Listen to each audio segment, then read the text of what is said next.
Bantuan masing-masing terdiri dari bantuan stimulan sosial ekonomi masing-masing 5 juta rupiah yang diberikan kepada lebih dari 18.000 kakak.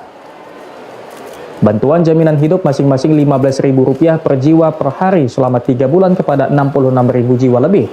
Bantuan isi huntara sebesar 3 juta per kakak bagi 18.000 kakak lebih.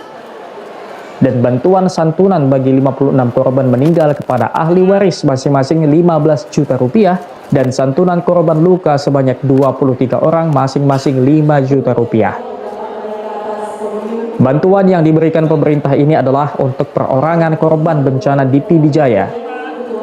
Disalurkan secara langsung kepada individu korban bencana untuk membantu pemenuhan kebutuhan dasar mereka dan untuk pemulihan ekonomi keluarga. Ini sudah mulai masuk gelombang pertama untuk bantuan perorangan.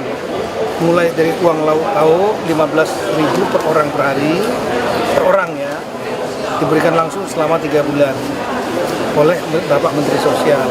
Kemudian ada uang perabotan untuk rumahnya yang rusak tadi ya, dan perabotannya sudah nggak bisa dipakai lagi. Mebeler, ranjang, itu adalah 3 juta rupiah dan ada 5 juta rupiah per kakak bantuan untuk stimulan ekonomi total.